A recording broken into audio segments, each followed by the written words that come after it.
Halo, assalamualaikum warahmatullahi wabarakatuh. Welcome back to my channel Asrorudin TV. Oke teman-teman ya, langsung saja saya munculin di sini. Ini adalah rekaman komenan-komenan orang-orang yang udah menjadi korban di aplikasi pinjol. Contohnya di Shopee ya. Emang bener di Shopee ya, ini bener di Shopee. Jadi banyak banget korban penipuan yang mereka alami dengan modus yang berbeda ya.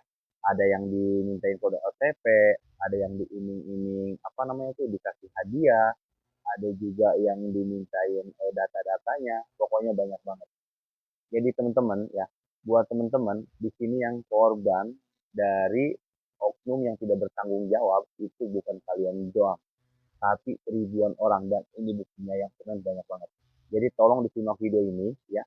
Mudah-mudahan bisa membantu meringankan beban pikiran ya dan juga hati kalian. Dan di sini teman-teman ya, saya sering bilang kalau kalian jadi korban penipuan di aplikasi Shopee ataupun pinjaman lainnya, dengerin saya ya. Pertama, kalian kan nggak melakukan ataupun tidak menggunakan uangnya, walaupun betul tagihannya itu ada di akun kalian dan pihak Shopee pastinya akan nagih ke kalian karena mereka nggak tahu menau karena itu akun kalian. Tapi kan kita nggak pakai ya. Mungkin saya kalaupun ada di posisi kalian, saya pun nggak mau bayar karena banyak juga teman-teman saya yang sharing langsung ke saya harus minta sarannya gimana gitu ya, sedangkan tagihannya apalagi apa yang puluhan juta. Kalau cuma sejuta 500 ribu sih ya masih oke okay lah. Ini ada yang 5 juta, 6 juta, 10 juta, 15 juta bro. Itu gimana loh? Konsep bayarnya gimana gitu. Nah jadi gini intinya ya.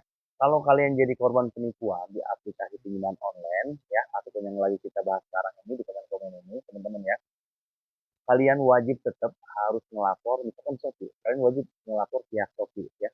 Tapi jangan nyari nomor Shopee itu di Google ya. Karena di Google malah banyak juga penipu-penipu. Kalian nyarinya di aplikasi Shopee. Biasanya di situ ada untuk nomor resminya kalau kalian menelepon ya, ataupun untuk live chat langsung itu bisa. Kalian jelaskan perihalnya gitu. Nah, kalian kalau udah ngejelasin, jangan lupa di screenshot dan disimpan. Kalau perlu, kalian print untuk disimpan. Karena ini masalah kalian itu akan jangka panjang untuk dampaknya, teman-teman ya. Nah, pertama ya, tahapnya itu. Setelah lapor di pihak Shopee, kalian wajib banget lapor ke pihak kepolisian. Nah, kenapa sih harus ke pihak kepolisian? Apakah sama pihak kepolisian akan ditangani? Nah, itu sih tergantung pihak kepolisiannya, teman-teman ya. Biasanya ini kan masih masuknya kayak apa ya, kasus perdata ya. Cuma baru digital gitu, baru digital ya. Baru digital yang ada di aplikasi. Bukan seperti duit yang kita kantongin ataupun kayak di rumah nih. Duit kita dirampok. Itu udah jelas dirampok ya. Oke, jadi gini, kita tujuannya lapor ke pihak kepolisian, kita itu biar ada bukti bahwa kita udah pernah melapor ke pihak kepolisian.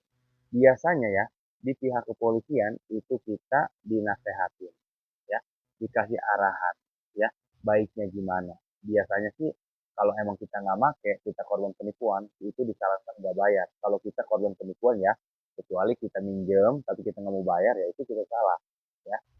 Nah, kalau bisa kalian minta surat laporannya bahwa kalian itu pernah ngelapor ke pihak kepolisian. Tapi kalau nggak dikasih juga nggak apa-apa.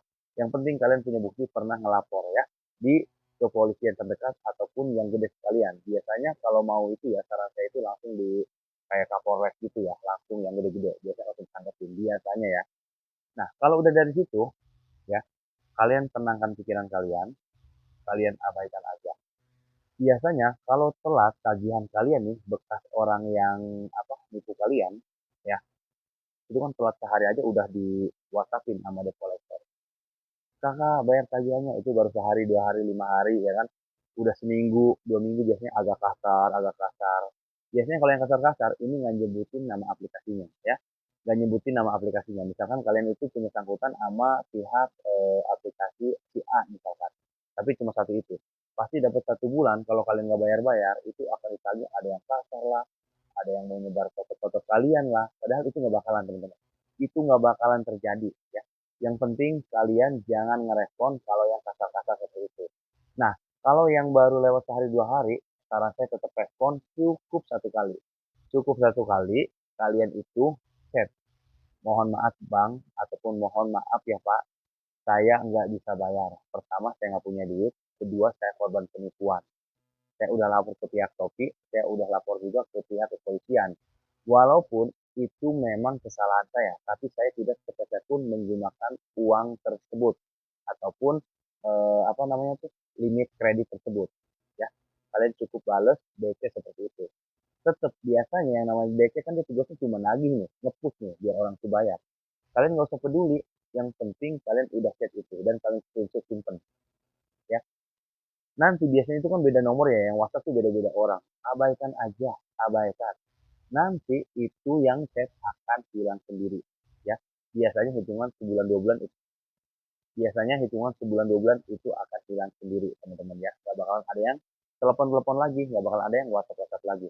Kalau misalkan kalian bingung gimana bang yang telepon biasa, saran saya nggak usah diangkat. Tapi kalau kalian ngerasa terganggu nih sama telepon biasa nih, kalian bisa dialihkan dengan cara saya. Saya dulu pernah mengalihkan nomor telepon saya. Nomor telepon saya tetap aktif, WhatsApp tetap SMS tetap masuk. Kalau WhatsApp udah pasti masuk ya. Tapi ketika orang telepon itu nggak bisa, kayak gitu ya. Nah itu nanti sebulan 2 bulan 3 bulan itu akan hilang dengan sendirinya dan nggak bakal ada yang WhatsApp WhatsApp ya. Paling kadang ada satu ataupun dua. Nah yang ditakutin banyak orang nih biasanya ada DC ke rumah. Padahal DC itu tugasnya cuma nagih. Cuma memang kadang sugesti orang itu sebelum terjadi dia itu udah melampaui batas pikiran negatif ya. Kenapa sih saya bilang negatif? Jadi wah kalau ada DC gimana nih teriak-teriak. Kalau ada DC gimana nih badannya gede hitam. Enggak gitu bro ya. DC juga sama cuma nagih doang ya. Yang penting ketika DC datang kita itu nggak usah nyolot. Kita jelasin dengan baik-baik. Intinya kita adalah korban dan kita punya duit buat bayarnya dan kita udah lapor ke pihak Shopee dan kita juga udah lapor ke pihak kepolisian. Kita nggak mau bayar. Terserah DC mau kayak gimana. Kalau DC misalkan maksa, silakan ayo aja ke kantor kepolisian ataupun Kapolres yang pernah kita lapor kejadian pertama yang kita alami. Jangan sampai kalian itu udah berbulan-bulan ada DC baru lapor ke pihak kepolisian bahwa kita itu korban penipuan di aplikasi pinjaman online. Udah kelamaan, udah telat juga ya. Pokoknya pas kejadian kalian harus langsung saset-saset. Dari situ udah abaikan semuanya. Seperti itu ya. Ingat, kalian bukan satu-satunya korban penipuan di aplikasi pinjaman online ya. Entah itu Shopee, entah aplikasi lain ya teman-teman ya.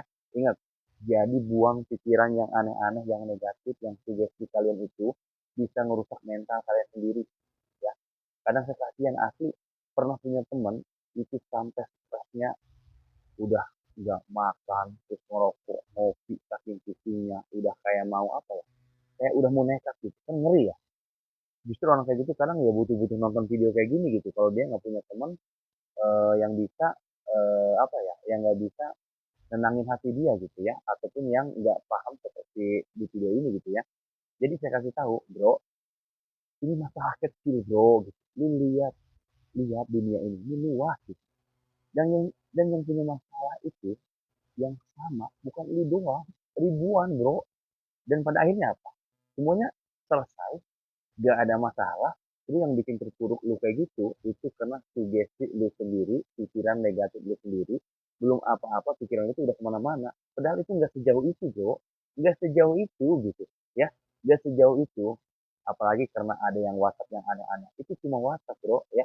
Cuma WhatsApp. Justru yang WhatsApp itu nggak pernah ke rumah, ya. Seperti itu. Intinya, buat kalian yang menjadi korban penipuan di pinjaman online, tetap kuat, tetap tegar, tetap semangat, jangan lupa berdoa, jangan lupa beribadah. Intinya gitu sih, ya. Yang penting kalian itu nggak menggunakannya, nggak usah bayar. Kecuali kalian pakai, kalian nggak bayar, wah itu salah banget. Bahkan banyak ya, yang pakai, yang pinjam dia sendiri, tapi gagal bayar banyak. Paling dampaknya dari semua masalah ini cuma satu, walaupun udah kelar, yaitu OJK, Otoritas Jasa Keuangan. Jadi data kita itu akan di blacklist di OJK. Jadi di blacklist ya cuma di blacklist doang ya, secara perdata hukumnya nggak ada yang namanya hukum, nggak ada yang namanya hukuman penjara dan lain-lain. Secara perdata itu seperti ini teman-teman ya. Ya kalian kalau mau ngambil kredit rumah nggak bisa, kredit mobil nggak bisa, mau ngajuin pinjaman ke bank ataupun ke pinjaman online lainnya nggak bakalan bisa karena udah terbaca sama OJK. Itu dong sih masalahnya. Cuma ya kalau bisa kan ngapain sih harus kredit mobil, kredit motor, kumpulin aja beli cash kalau bisa ya. Kayak gitu teman-teman ya. Oke, mudah-mudahan informasinya manfaat buat teman-teman sekarang yang lagi banyak pikiran ya. Dibuang pokoknya pikiran sugesti negatifnya, buang jauh-jauh, pokoknya enggak seperti yang kalian pikirkan. Jangan sampai kalian merusak mental kalian sendiri, kasihan diri sendiri, kasihan keluarga kalian ya, kasihan orang-orang yang terdekat sama kalian. Oke, mudah-mudahan informasinya itu manfaat dari saya. Jangan lupa nih bantuannya untuk subscribe, like, komen, dan juga share. Oke. Oh ya, di video saya jangan kaget, soalnya apa aja bisa saya upload. Tujuannya karena informasi apapun itu, kalau bisa manfaat untuk banyak orang, saya pasti upload ya. Oke, mudah-mudahan informasinya manfaat untuk banyak orang.